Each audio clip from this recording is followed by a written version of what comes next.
place. Well, guess there's no point in worrying about it now. Let's go join up with the others.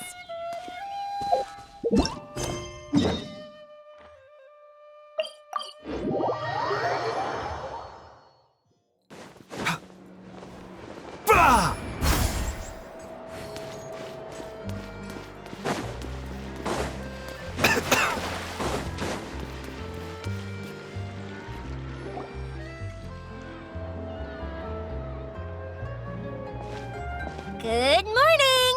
Hayaka and I were just talking about you. Is Chevra still not joining us today? Probably not. We haven't seen her either. Huh? That's such a pity. Director Farina said that we've only got a few small scenes left before wrapping up the entire thing. She even said that she'll get me into a couple scenes so everyone will have a chance to shine in front of the camera. We were also planning on having a victory feast once we're all finished filming. You can join us, right? If only Chevros was here. I still haven't taken a photo with her. I'm afraid that can't be helped. Those special patrol folks are like phantoms when they've got a case on their hands. But to be honest, I'm even more concerned by what I read in the Steambird earlier this morning. It said that the killer in the murder case was none other than the author of the 2 Musketeers. Oh yeah, I heard about that too. He came forward and confessed his crimes, but gave no explanation as to why he pulled the trigger. We didn't know about this case at all when we joined the film. Is it going to affect the reception of our work? From a pure publicity standpoint, this will draw a lot more attention to our film. I have to say, though, that no director can be perfectly comfortable with garnering attention through means other than artistic skill. To be fair, I feel like that ship sailed the moment you allowed yourself to be named as the director on our posters. It's not my fault that I'm super popular. What was that saying again? My popularity has, Sunk to an all-time low? spread to the 4 corners of Teyvat.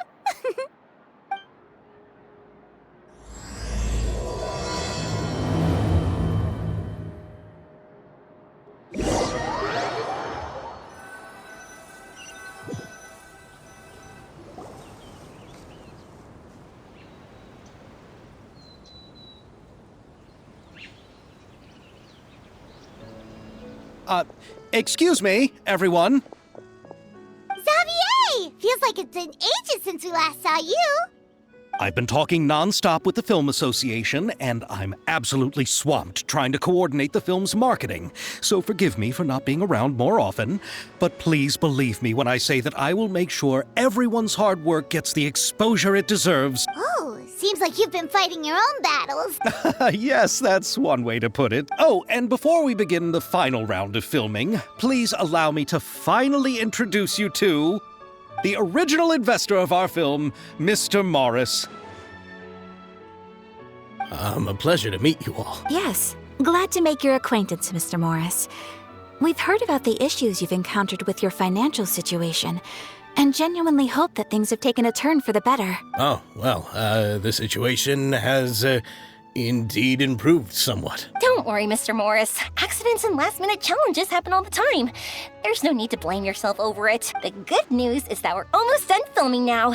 And I would even say that this is the best story I've ever seen. Is that so? I see, that's great news. All right, now that we've gotten all the pleasantries out of the way, let's get the show on the road. We'll mostly be filming typical people and scenery from the streets today to improve the sense of environmental ambiance in some parts of the film. Oh, and there'll be a cameo for Mr. Kamisato and Miss Yoimiya as well. They'll be used to show outsider perspectives on the fates of the 2 Musketeers. That's right. Ayato should be here any minute. Excellent! Then let's start with the scenery shots. Camera and clapper loader, you're up. Yep, we'll be ready. Remember, all we need are some wide zoom shots of the streets. If you happen to find some particularly lovely patches of flowers and grass, feel free to grab some close-ups of those as well. Ready? Lights! Camera! Action! Okay, now move the camera slowly. Try to focus on that flower. What's wrong? Just adjust the focal length a bit. Something the matter? But wasn't it working fine for all the days before? Veronique, can we try a different camera? No problem. How about this one? All right, let's give it another try. Lights! Camera! Action! Don't tell me. This one is broken too. Veronique, do we have any other spare ones we can use? I'm afraid we only brought these two today. What? Then go find a workshop to get them repaired right away. Oh, and you too, Bono. Go find our spare camera in the warehouse and bring it back to the set. On it. Greetings, everyone. My apologies for the delay. Is something the matter, Ayaka? It seems like there are some issues with the filming equipment today. We're stuck for the moment. I see. Well, let's not just stand here twiddling our thumbs. Actors, to the makeup booth. We'll start on the next scene as soon as we get a working camera. The people at the workshop told me that the part which holds the lens in place seemed to have fallen off. That's super strange. It was perfectly fine just yesterday. Well, no time to dwell on that now. Let's get back to filming. Ahem! Quiet on set! Places, everyone! Lights! Camera! Action! By the way, have you heard about that recent murder case? Yes, I have. It seems that they've caused quite the commotion in the city. I heard that the chief of the guards is so mad about not catching the culprit that he's about to explode. Oh? I find that quite hard to imagine, considering how he already looks most days. Director, we have a problem. Oh, we're in the middle of a take! Couldn't you wait until we wrapped up this scene? No, Director, our film, all the finalized film that we've been keeping in the case has disappeared. Oh, wait, what did you say? Mr. Bono, please take me to where the film was kept right away. I'm coming too. No, Yoimiya, you have to stay here. Oh. Okay, listen up. Everyone who's not working on this current scene can go with Bono to look for the film. Everyone else, stay put and wrap up the scene. Unbelievable. How could all these problems happen in just one day? We're back. How did it go? Did you find the film? We found it in the sewers. Huh?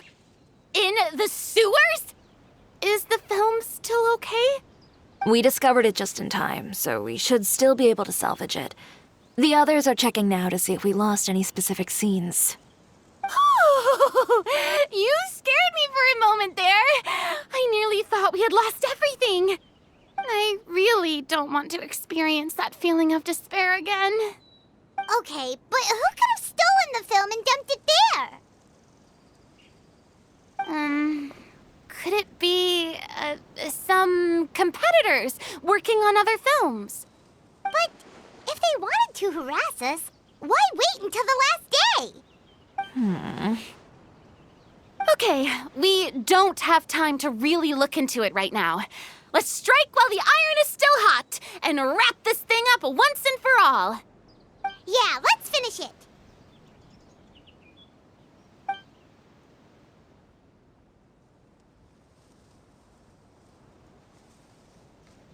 I would like to officially announce that our entry to the festival, The Two Musketeers, has now concluded filming! Paimon is spent. Even though the filming process proved to be extremely challenging, everyone provided valuable and unique contributions to the final product. Thank you all for your dedication and support. And just like Director Farina, I would also like to extend my most heartfelt thanks to all of you. Really, you've all helped me so much. All right. Let's save the awards speech for later and hopefully also get some rehearsals in before the real thing. Anyway, now it's time to party! Let's all make our way to the beach and have a celebration feast so loud and fun that even the blubber beast will want in. Party! Party! Paimon wants to party!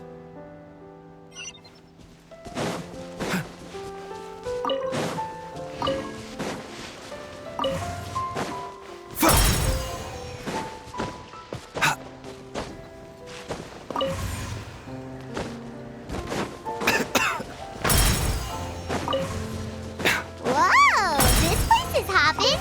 Everyone's finally getting to relax after wrapping up the film! Let's go chat with someone!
Everything went rather smoothly. Thank you for your concern. Ayato told me that we've already confirmed the dates for some Inazuma Fontaine cultural exchange events. So the next time we visit, we'll be doing so in our capacities as the representatives of the Yashiro Commission. Oh, that's great! Then maybe Paimon will be able to find Fontaine detective novels in Inazuma from now on! Oh, wait. Wouldn't Yaimiko get upset if that happens? That would be stealing some of her business.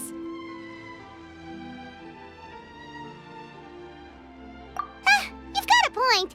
She's always complaining that light novels have become bland and too predictable after all.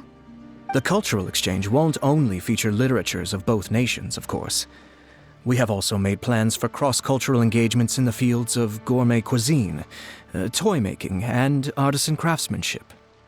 Whoa! Paimon's getting super excited now! When the time comes, be sure to visit and participate in all the events.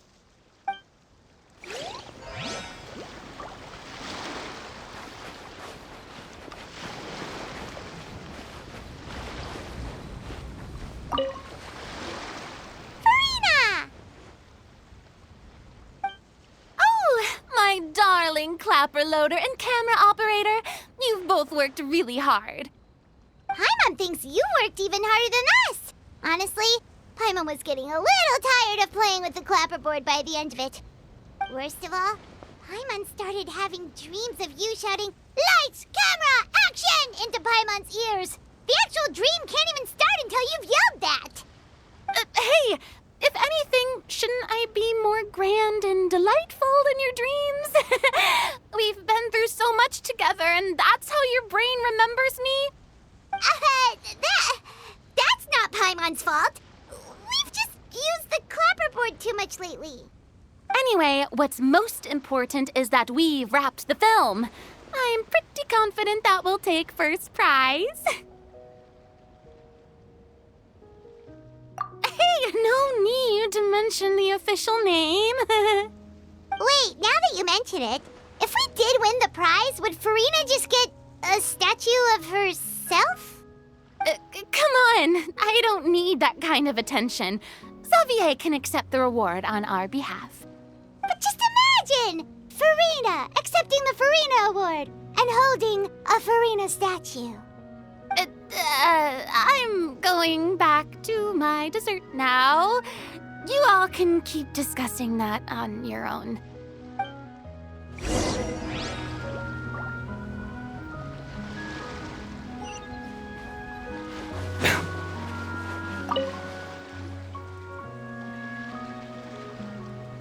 Chiori! Hey, you two.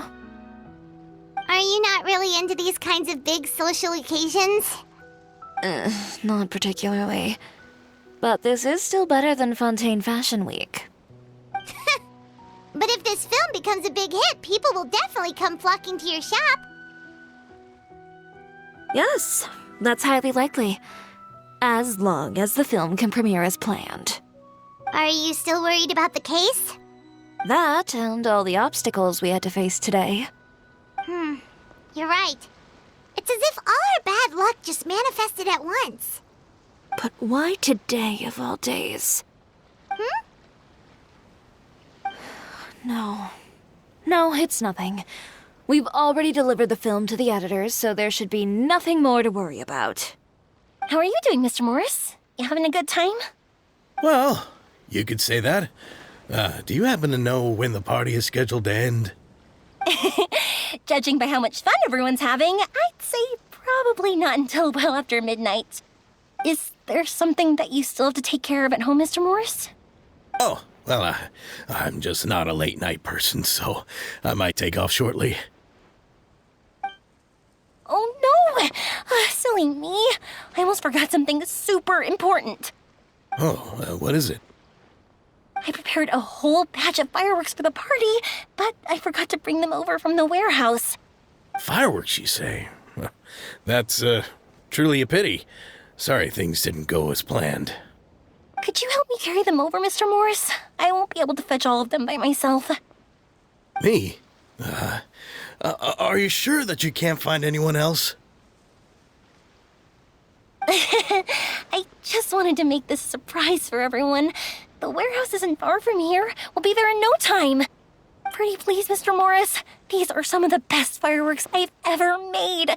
So I also want you to see them before you leave. They're stunning.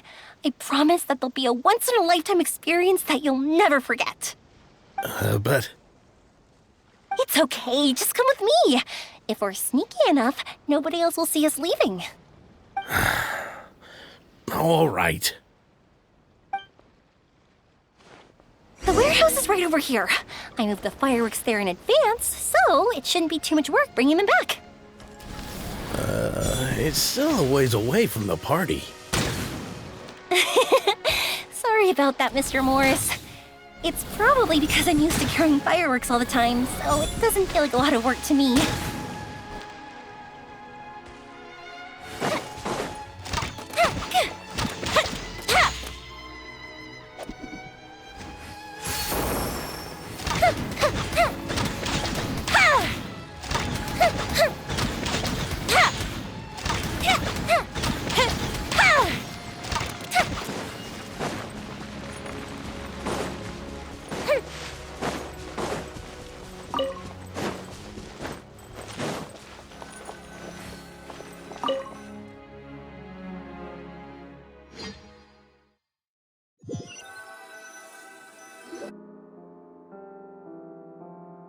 It's dark in here.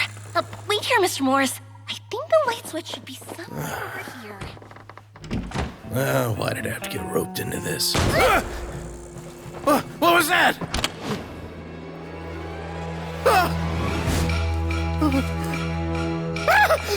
Who's there? Get me out! Get me out of here!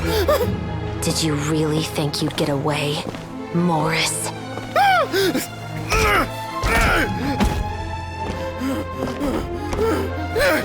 You've got the wrong guy. It wasn't me. I'm not the killer. You know, Eliza died a far more heroic death than this. She fought your assassin to the end, to save the children she had hidden beneath the floorboards.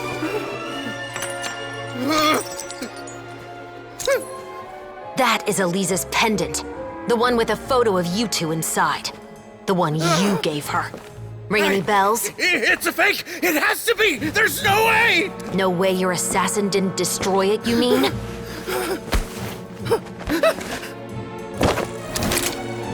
Did you ever love her, Morris? Or was killing her always the plan? No, please. Listen to me. I told Eliza to keep us a secret. I paid her plenty for her silence. I never thought she'd keep the child. Everything was gonna come out, and I had no choice. She forced my hand. No! I'm begging you. I have money. Just name your price, please. You can keep your Mora, and you can go to hell.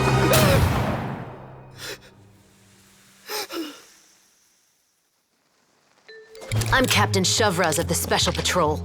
Morris, you're under arrest for Eliza's murder.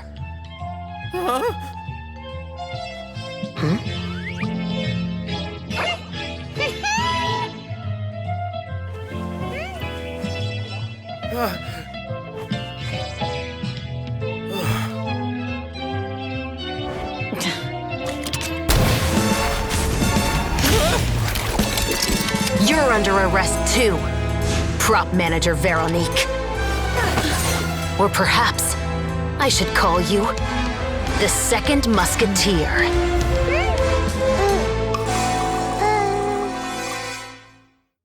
Wait, what's going on? This wasn't in the script. Drop the gun, Veronique. Why? Why would you keep me from exacting revenge on this heartless monster? Drop your weapon. This is my final warning.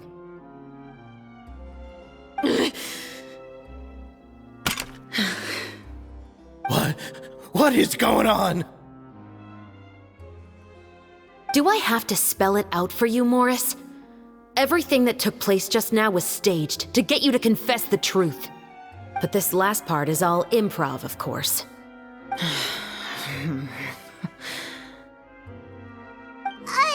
Shivers, you told us you wanted us to help you stage a play. You never said anything about the second Musketeer. It's because even I had no way to confirm my theory until now. Thank you for your performance, Yoimiya. Could I trouble you to go and bring in the other Special Patrol members? They should be on standby just outside. Oh, and please tell the other cast members not to worry about us. We'll be rejoining them shortly. On it!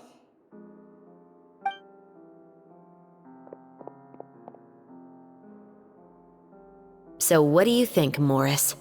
Care to talk about what happened 20 years ago? My patience is limited, you know. Don't force me to take you back to the interrogation room. I'd wager that you wouldn't last for more than a minute in there. With the recording we made, you have no chance of winning in court. Cooperating with us now is the most practical move. All right. I'll talk. I hired an assassin to murder Eliza. She once worked as a maid on my family's estate. She was very beautiful, and after some time I fell for her. We kept our relationship a secret and carried out. It wasn't long before she became pregnant. And if my parents ever found status, driven me out of my home. I also didn't expect Eliza to insist on bringing the pregnancy to term. She even asked me to leave my family and travel far, far away with her. She believed that you were truly in love with her. I didn't have a choice. I gave her a large sum of Mora, told her to leave the family and to get rid of the baby. But then years later, she sent me a letter. That there were photos of 2 children, and she even asked if I could find some time to visit them. Huh? 2 children? Paimon thought Baptiste was the only... You mean... Even if she had the children against your will, you could have just ignored the letter entirely. Why kill her? I had just gotten engaged to be married to an heiress from another wealthy family. So if anyone were to find out about Elisa, my life would be completely ruined. I didn't have a choice. No. You always had a choice. You just made the wrong choice. Again. Do you know how it feels to watch your mother be killed right in front of you? My brother and I were hardly even school age yet.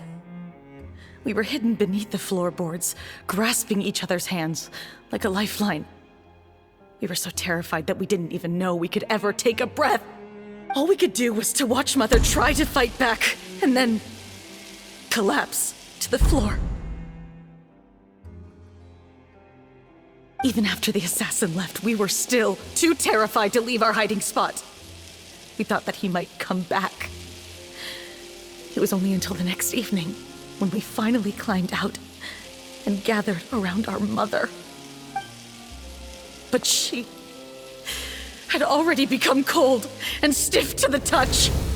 You made up your mind right then and there to bring this case to light. Not only that, we resolved to get our revenge.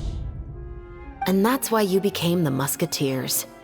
No, that's why I became a musketeer. The man from before was also killed by me. My brother had nothing to do with it. I figured as much. You did? I once told these two that he didn't look like a killer to me. His confession from that night also rubbed me the wrong way. I think what really tipped me off was, how could I not feel a sense of regret in him? Huh? He confessed faster than any criminal I've ever met, but he didn't say a single word about you. He insisted that he was the sole perpetrator in the case. But after the questioning ended, I disassembled the musket we dug up from his backyard, put it in front of him, and told him to reassemble it. Wanna guess how far he got? He had no idea where to even start. He's never touched a gun in his life. Based on that, I determined that he was not acting alone. He only surrendered himself to draw our attention and create a moment of opportunity for his partner. So, I decided to play along. And as expected, the second musketeer followed us without hesitation once she saw Morris get separated from the rest of the cast. Besides, why else would he call the novel The Two Musketeers? But how did you know it was Veronique? I figured it out the moment Baptiste told me his father's name. That so-called financial crisis was all just a ruse. He just wanted to sign up as the investor and then leave the film without any source of funding. After all, he has a vested interest in minimizing the reach of this story. It's really just the same thing as what he did to Elisa all those years ago. Human scum. But then Xavier pulled out all the stops and got the film made against all odds. Morris couldn't have that. With the killer in custody, he figured it was safe to act. And so he came to visit the set today, just as I expected. Wait, so you were behind all those mishaps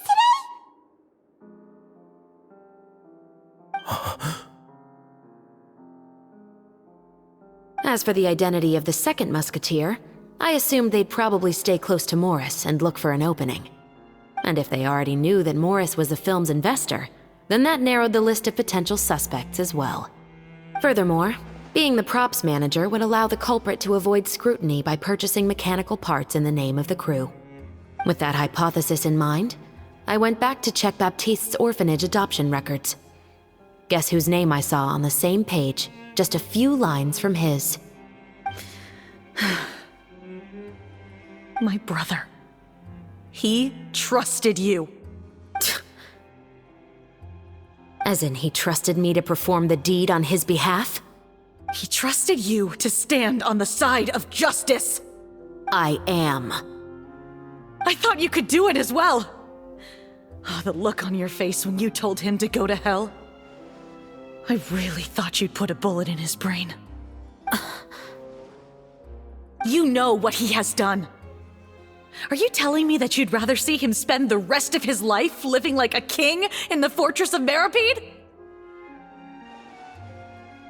I will never be able to forget the feeling of my mother's cold, lifeless hands. And you would call this ending fair? Is this what you call justice?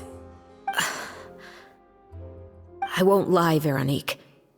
I did hesitate when your brother first told me about the truth. I wondered. I agonized over whether I should really put a bullet in his head. So why don't you? Because that should never be how justice is carried out in this world.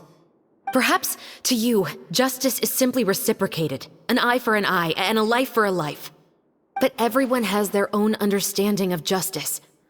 If everyone were to pursue their own definition of it, there would be no more order in this world. Today, you'll kill Morris, and tomorrow, his children may come for you. The world cannot render judgments based on a desire for revenge. That will only lead to a cycle of revenge, as well as the destruction of order and civilized society. Fontaine is founded on a set of laws and a standardized code of justice. That is why we are the nation of justice.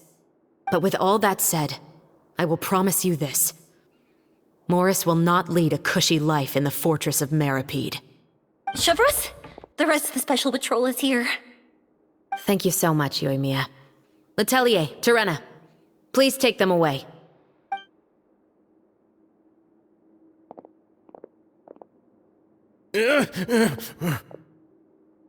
I still can't agree with your reasoning.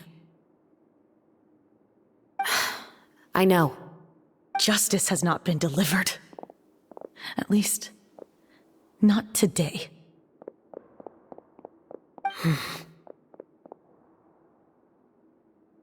Chevreuse. Let's go. We should give an explanation to the crew.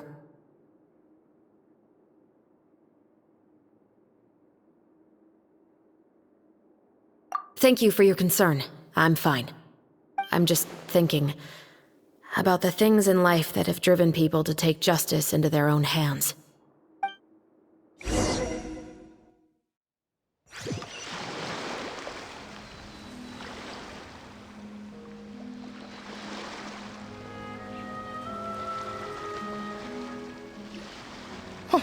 Who would have thought Morris would turn out to be...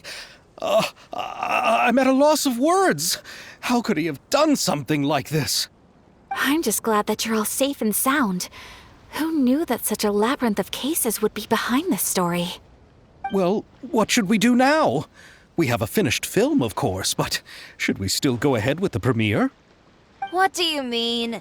Shouldn't you be even more motivated to spread the word now that you've learned the truth? Chiori is right. I'd also like more people to see this story for themselves. But the real ending of the story seems to have deviated somewhat from the one in the script. Is that still acceptable to you, Miss Chevreuse? The call is yours. We still have time to reshoot an ending if that's what you'd like. No, it's fine as is. I like what we have for the catharsis. Romanticism is what gives works of art their appeal. Fiction is able to explore means of restitution that could never work in real life. Just like the real world, the world of stories also has its own set of rules and justice. These different possibilities are what initially drew me to reading in the first place. Sounds good to me. I support your decision. What about Veronique? Will she be okay? She will soon face her judgment alongside her brother and Morris. If I had to guess, they'll probably all be sent to the fortress of Meripede. I'll make sure to give Risley a heads up about it. Oh, you mean that kind of heads up? Exactly. Ahem. All right, then the matter's settled. Now that everything's been taken care of, there's no reason for us to keep looking all gloomy and grumpy. Let's get back to the feast and enjoy each other's company. We'll be starting the post-production process tomorrow. You should join us, Chevreuse. You missed the first few hours of the party, didn't you? All right. Count me in. Then I'll wait for you over there. There's still some good news that I'd like to share with Chevreuse. Traveler, Paimon, could you wait for me by the sea after the party ends? I'd like to go on a brief walk with the two of you. Thank you very much.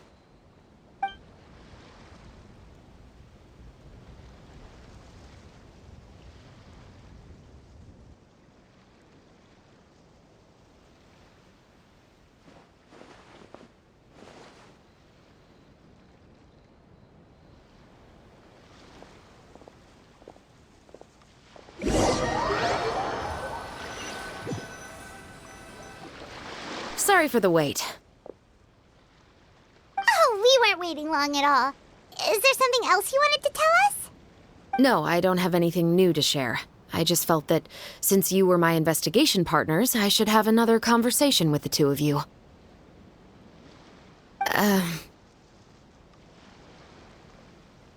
Traveler, how would you have responded to Baptiste's request if you were in my shoes?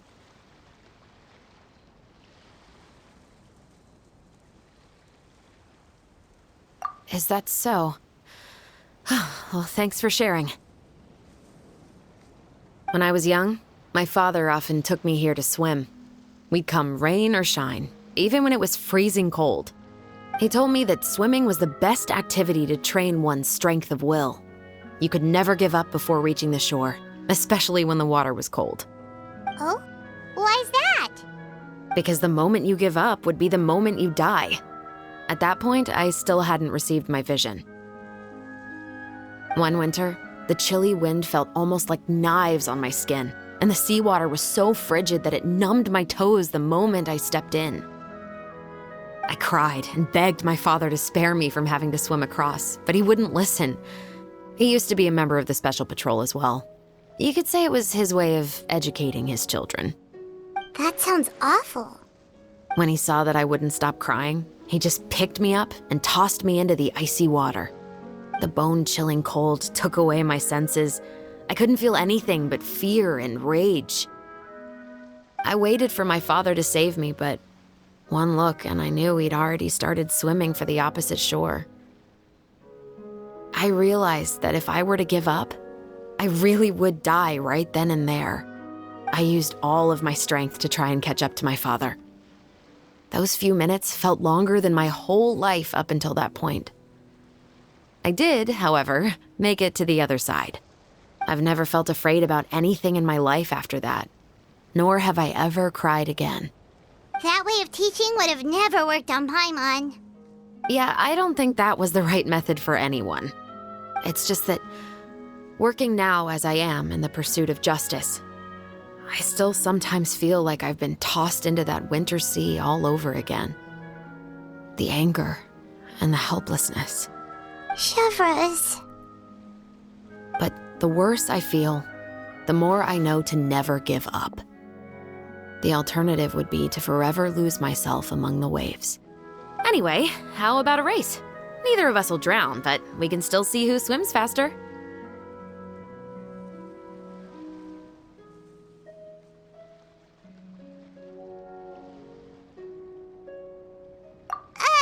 You guys go ahead!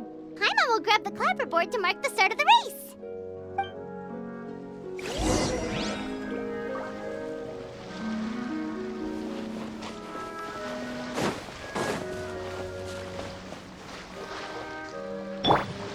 Stop right there!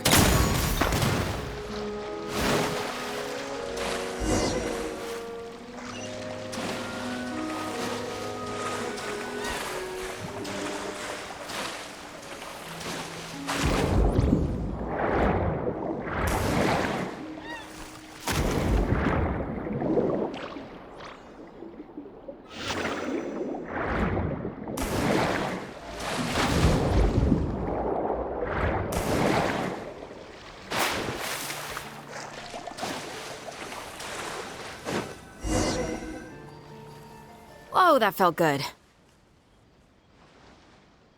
You were so fast in the water, Chevreuse. You were swimming even faster than Paimon can fly. So, about the Special Patrol, did you join because of your dad? Partly, but I'd say I was more inspired by the heroes I read about in stories growing up. Oh, so it's due to your love of stories. Of course, it was only after I joined the Special Patrol that I learned that truth is often stranger than fiction. Come on, let's walk a bit more.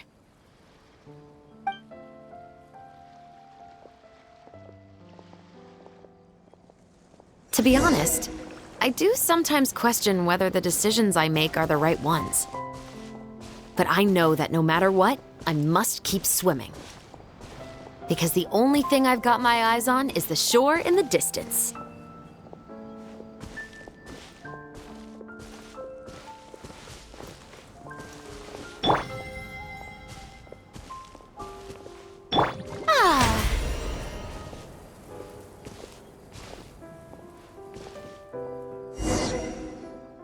Thank you for coming on this walk with me. I feel a lot better after getting all that off my chest. Huh. We're nearly back at Baptiste's house. Huh. You're right. I didn't realize we were so close. He really did plant a lot of flowers. It's just like how he described it in the story. Huh? Wait. Paimon, Traveler, look! The rainbow roses in the garden. They're in full bloom now.